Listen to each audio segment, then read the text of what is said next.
Assalamualaikum warahmatullahi wabarakatuh. Selamat datang di perkuliahan online yaitu mata kuliah evaluasi proses hasil pembelajaran fisika. Nah, pada pertemuan hari ini kita akan bicara mengenai konsep dasar penilaian dalam sebuah pembelajaran. Nah, dalam pembelajaran ada komponen input dan output yang dihasilkan. Input itu misalkan kita lihat dari siswa tersebut, kemudian proses pembelajarannya bagaimana, kemudian bagaimana hasilnya. Nah, untuk menilai hasil maka ada namanya sebuah penilaian dalam proses pembelajaran. Nah, penilaian di sini itu tidak hanya diukur dalam ranah kognitif saja, tapi harus diukur dalam ranah kognitif, afektif, ataupun psikomotorik. Nah, untuk lebih jelasnya kita akan masuk kepada materi pertemuan pertama kita. Nah, pada pertemuan hari ini kita akan bicara mengenai konsep dasar penilaian pembelajaran. Sebentar, konsep dasar penilaian pembelajaran.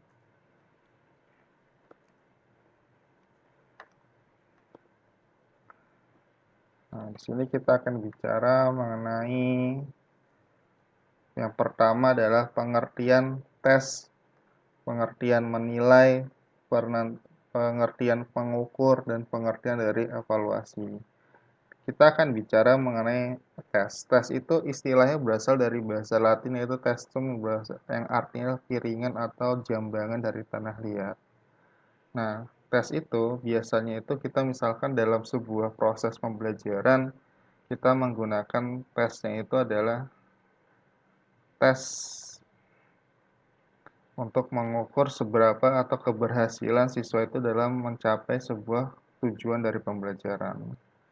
Nah, di sini ada beberapa pengertian tes menurut beberapa ahli, yaitu menurut Jacob and Chase dan menurut Al-Wasila, tes merupakan suatu alat penilaian dalam bentuk tulisan untuk mencatat atau mengamati prestasi siswa yang sejalan dengan target penilaian.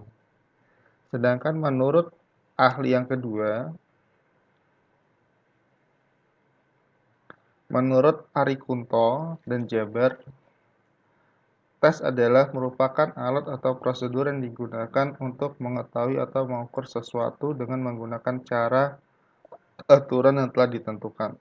Dalam hal ini dibedakan pengertian antara tes, testing, testi, dan tester. Testing adalah pada saat waktu tersebut dilaksanakan. Testi adalah responden mengerjakan tes, sedangkan tester adalah seorang yang melaksanakan pengambilan tes pada responden. Jadi, itu beberapa pengertian tes menurut ahli. Nah, nanti kita bisa lihat di sini. Jadi intinya itu adalah untuk mengukur sejauh mana ketercapaian sebuah proses atau tujuan pembelajaran. Nah, jadi kalau dari beberapa pengertian ahli, jadi disimpulkan tes itu adalah salah satu upaya pengukuran terencana yang digunakan oleh guru untuk menciptakan kesempatan bagi siswa dalam memperlihatkan prestasi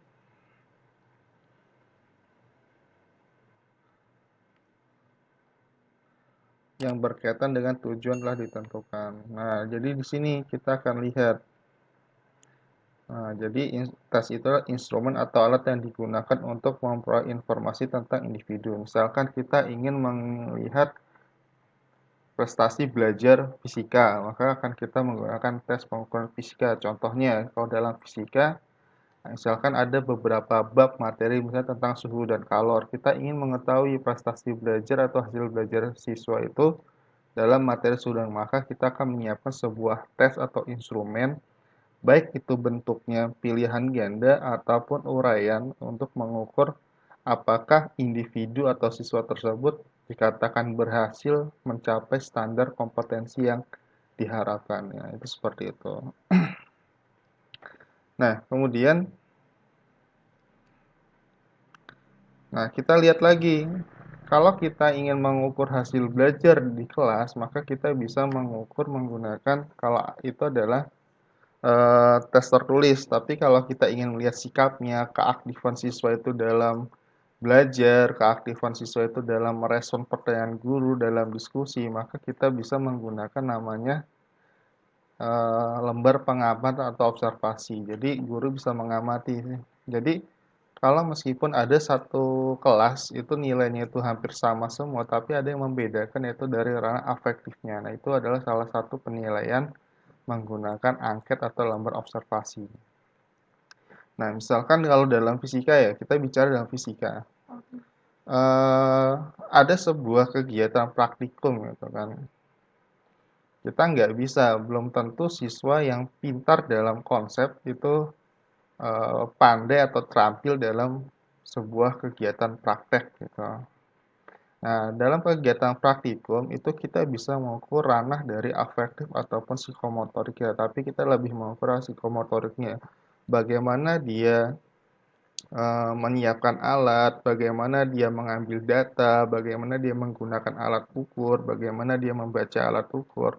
Nah, itu ada informasi yang kita tidak dapat secara tertulis, tapi kita dapat data tersebut berdasarkan pengamatan, yaitu mengenai lembar checklist atau apa. Ternyata siswa itu bisa menggunakan membaca alat ukur dengan benar, poinnya 4.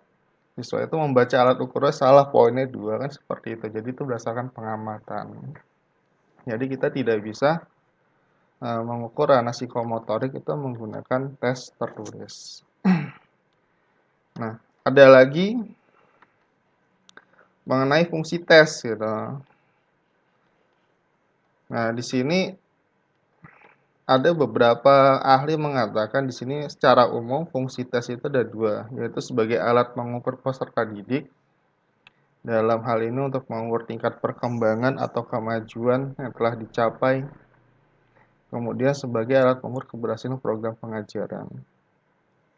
Nah, bisa dikatakan tes itu untuk mengukur kemampuan peserta didik atau mengukur kemampuan keberhasilan sebuah proses pembelajaran. Contoh, misalkan dalam satu kelas gitu. Satu kelas itu 25 orang, ternyata 70% mencapai KKM atau lulus gitu. Maka dikatakan 70% itu yang dikatakan berhasil.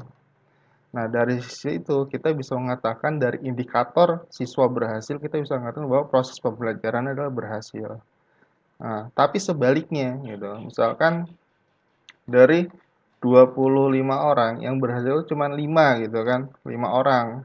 Nah, tapi kita tidak bisa mengatakan bahwa proses pembelajarannya itu memang tidak berhasil, tapi ada faktor-faktor mempengaruhi ketidakberhasilan proses pembelajaran itu. Nah, itu akan dilakukan namanya secara evaluasi secara menyeluruh. Apakah dari materinya yang terlalu sulit, apakah dari kemampuan guru menyampaikan materi, ataukah peserta didiknya kurang memahami, nah, itu harus dievaluasi. Jadi dalam penilaian itu, dalam sebuah penilaian di sekolah ataupun di kelas, kita tidak bisa menjudge kalau siswa ini nggak berhasil, salah gurunya.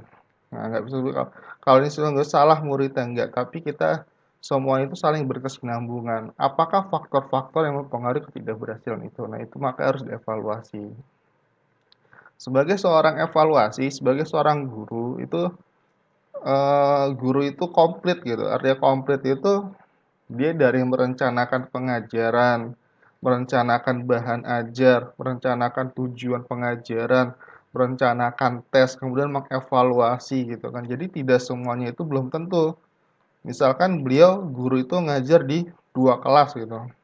Di kelas A berhasil, di kelas B nggak berhasil. Nah, ini harus dilihat, dievaluasi gitu.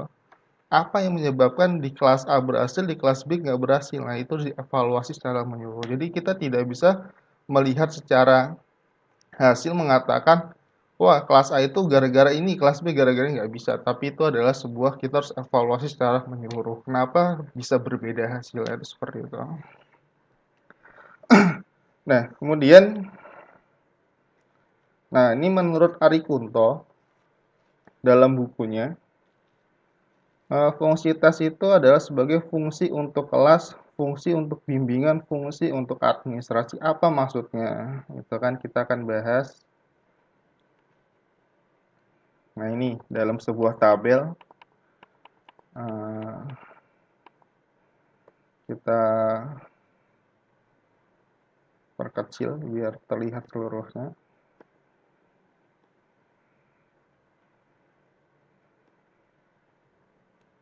Nah, pertama fungsi untuk kelas gitu kan. Apa fungsi tes untuk kelas? Itu untuk mengadakan diagnosis terhadap kesulitan belajar.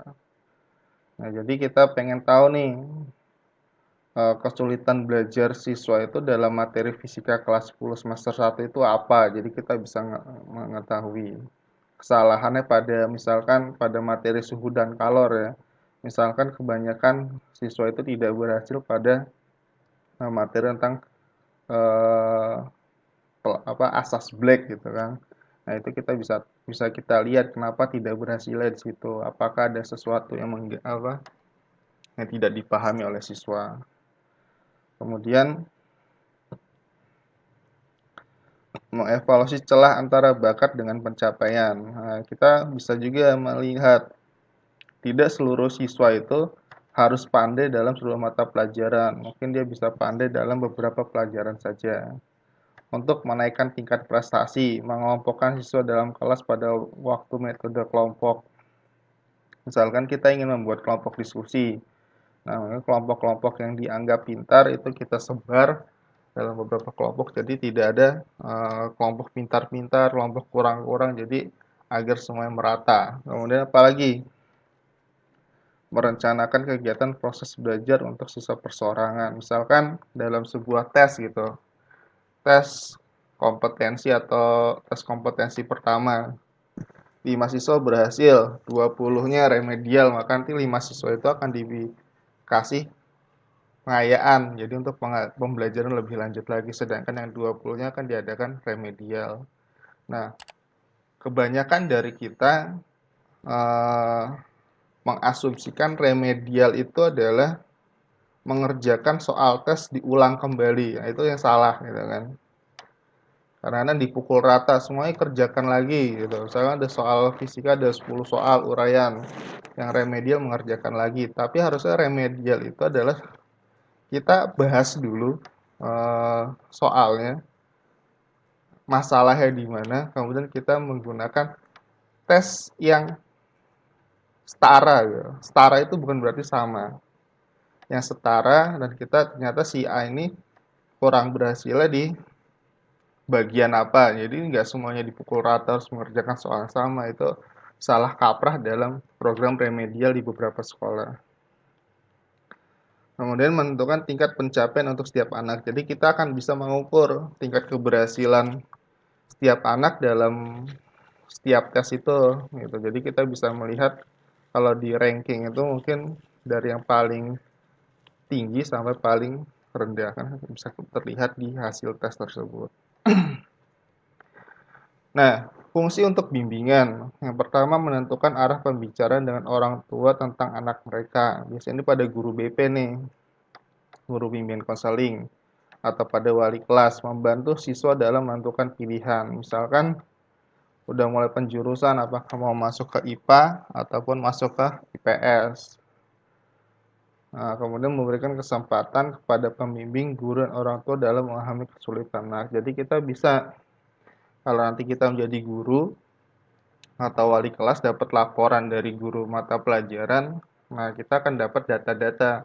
Ternyata anak ini tuh sebenarnya tidak mampu untuk masuk ke IPA. Nah, itu kita diskusikan dengan orang tua, dengan guru BK gitu lah. Untuk lebih baiknya ini anak ini mau lari ke arah mana. Itu salah satu fungsi tes. Nah, sebagai fungsi administrasi gitu kan, memberi petunjuk dalam mengelompokkan, penempatan siswa baru, membantu siswa memiliki kelompok, menilai kurikulum, memperluas hubungan masyarakat, menyediakan informasi untuk badan lain di luar sekolah. Jadi ini fungsi untuk administrasi. Jadi intinya hasil-hasil tes siswa itu akan diadministrasikan oleh pihak sekolah untuk tujuan tertentu. Misalkan eh, melihat salah satu itu untuk informasi badan lain di luar sekolah. Jadi kalau ada data ada para mahasiswa ingin meneliti, pengen lihat data sebelumnya itu bisa digunakan. Itu salah satu seperti itu. Next, kita lanjut yaitu mengenai pengukuran. Tadi kita udah bicara tentang tes. Tes itu sebuah alat ukur atau instrumen, ya kan, untuk melihat keberhasilan atau tercapaian tujuan pembelajaran. Nah, apa itu pengukuran gitu?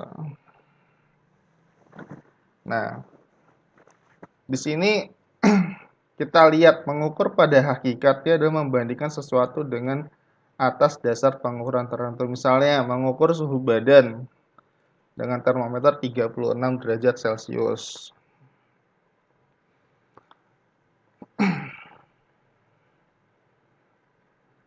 Misalkan penjahit mengukur baju atau panjang lengan dengan meteran. Ada lagi misalkan menguji daya tahan per baja terhadap tekanan.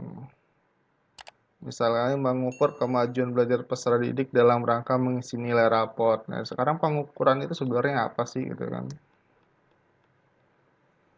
Nah, proses pengumpulan data melalui pengamatan empiris mengapakan secara nyata untuk mengumpulkan informasi yang relevan dengan tujuan yang telah ditentukan. Adalah pengukuran. Nah, dalam hal ini kalau kita bicara dalam pendidikan, guru menaksir prestasi siswa dengan membaca atau mengamati apa saja yang dilakukan oleh siswa. Nah, misalkan gini. Nah, untuk melakukan pengukuran itu maka dibutuhkan namanya sebuah alat atau instrumen. Nah, itu adalah tes namanya. Ya kan? Jadi ada keterkaitan antara tes dan pengukuran. Tes itu adalah alat instrumennya. Sedangkan kita ketika melakukan pengukuran butuh namanya alat ukur, itu ada tesnya tersebut. Nah, itu jadi kita sudah bisa menarik benang merahnya ya. Keterkaitan antara tes dengan pengukuran.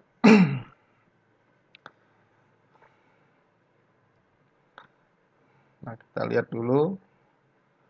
Sekarang kita bicara dengan penilaian. Nah, ada tes, ada pengukuran, ada penilaian. Apa yang berbeda gitu kan? Apakah ada keterkaitan antara ketiganya? Nah, menurut Lin dan Gronlund itu dikatakan bahwa eh, menilai itu sebuah proses yang ditempuh untuk mendapatkan informasi yang digunakan dalam rangka membuat keputusan mengenai para siswa. Ya kan? Atau menurut Angelo dan Cross, membantu guru menemukan hal-hal yang telah dipelajari siswa di dalam kelas dan tingkat keberhasilannya dalam pembelajaran. Sedangkan menurut James McLaughlin dan Rena mendefinisikan proses sistematika dalam mengumpulkan data seseorang yang berfungsi untuk melihat kemampuan dan kesulitan yang dihadapi seseorang saat itu, sebagai bahan untuk menentukan apa yang sesungguhnya dibutuhkan. Menurut Daryanto, suatu proses untuk menyimpulkan hasil pengukuran melalui analisis yang sistematis.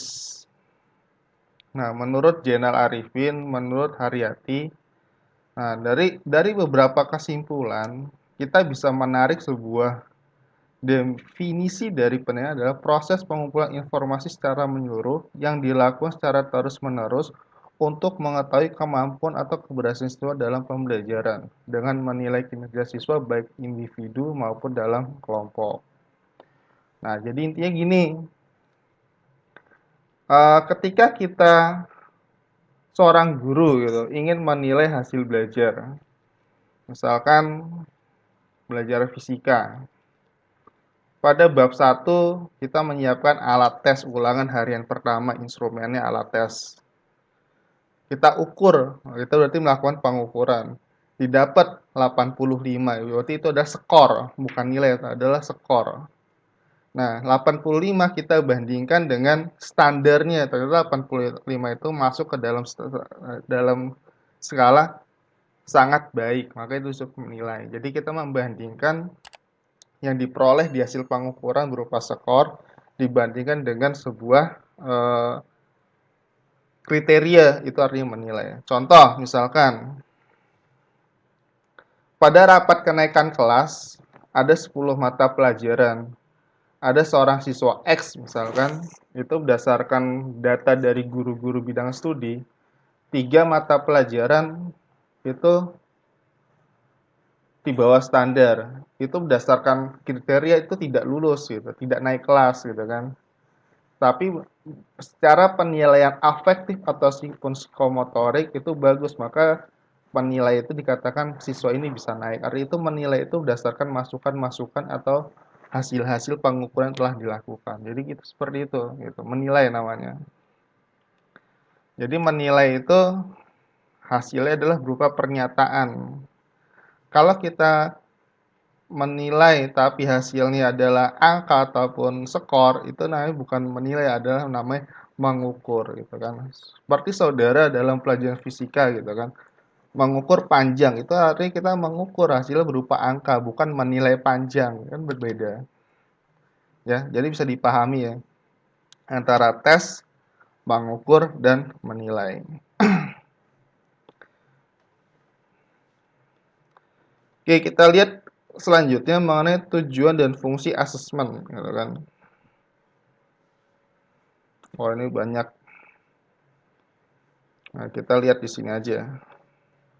Menurut Ari Kunto, berfungsi sebagai selektif menilai itu, fungsi diagnostik sebagai penempatan, kemudian berfungsi sebagai pengukur keberhasilan.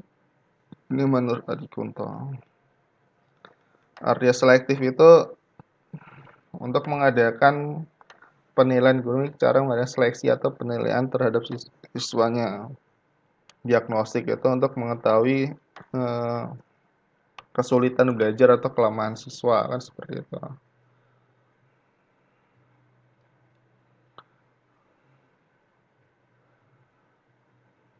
Kalau fungsi penilaian bagi guru itu ya ini untuk mengetahui kemajuan belajar peserta didik, mengetahui kelemahannya, memperbaiki proses belajar mengajar. Sedangkan untuk siswa atau peserta didik itu berfungsi untuk mengetahui kemampuan hasil belajar, memperbaiki cara belajar dan menumbuhkan motivasi belajar. Nah, salah satunya kan biasanya itu kalau setiap hasil ujian itu kan biasa dipampang gitu oleh gurunya, dibacakan gitu. Nah, ketika dia dapat nilai 70, ada temannya dapat 80 yang terbaik, nah itu ada motivasi, wah besok saya harus lebih baik lagi, kan seperti itu. Itu salah satu motivasi.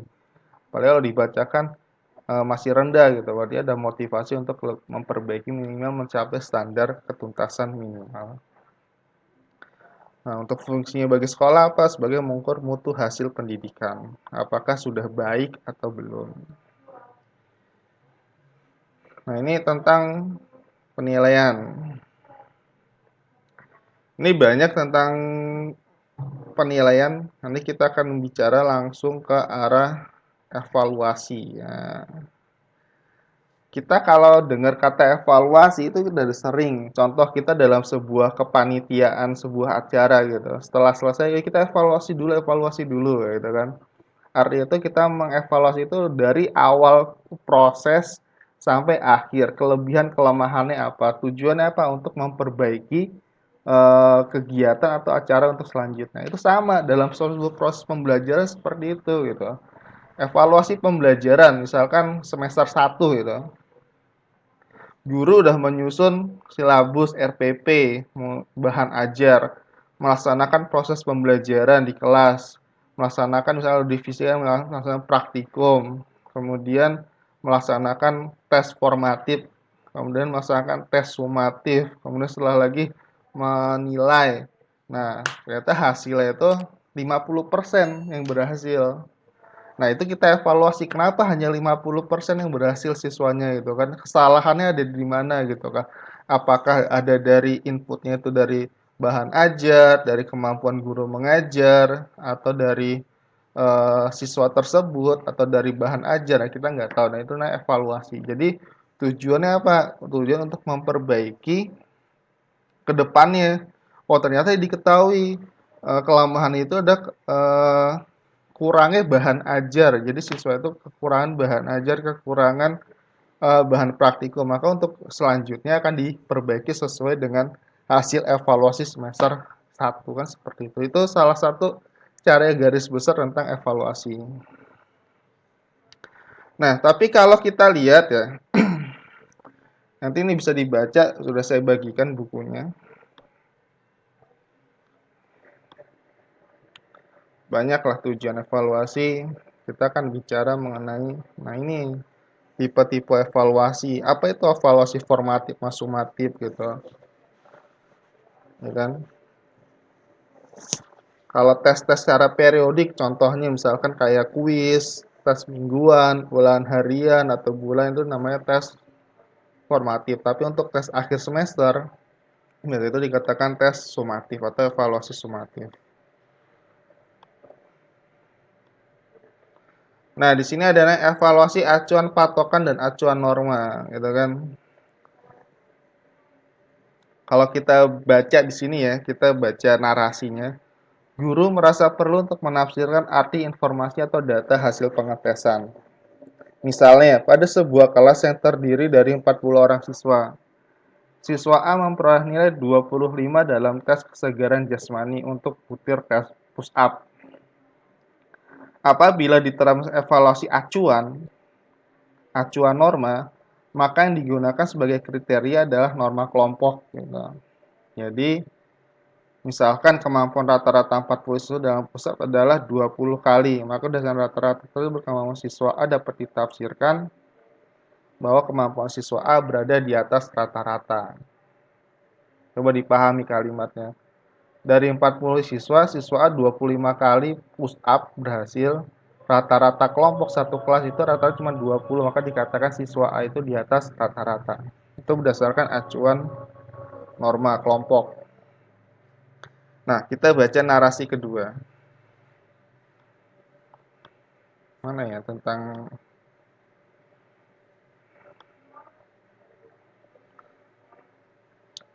Nah, narasi kedua misalnya seperti ini. Contoh misalkan saya mengajar mata pelajaran fisika gitu. Mata pelajaran fisika untuk dua kelas A dan kelas B. Ya kan? Di kelas A nilai paling tinggi itu nilainya ada 70 atau 65, paling tinggi 65. Sedangkan standar KKM 70. Sedangkan di kelas B itu nilai paling tinggi 80 gitu kan. Kalau dasar acuan norma standar KKM adalah 70, maka dikatakan kelas A itu tidak ada yang lulus gitu kan. Sedangkan kelas B ada. Tapi kalau kita berdasarkan kriteria, misalkan kita anggap misalkan nilai nilai 65 itu di kelas A sudah lulus, tapi kalau di kelas B belum, itu makanya jadi setiap kelas itu berbeda. Kita menggunakan acuan itu apakah acuan patokan atau acuan norma, kan seperti itu. Nah, selanjutnya kita bahas mengenai apa sih perbedaannya gitu kan. Nah, diagram hubungan. Nah, ini antara testing, tes, kemudian mengukur dan menilai dan evaluasi. Jadi semuanya itu muaranya adalah tentang evaluasi. Bagaimana kita membuat tes, kemudian kita mengukur, menskor, tes itu menskor, mengukur, menilai.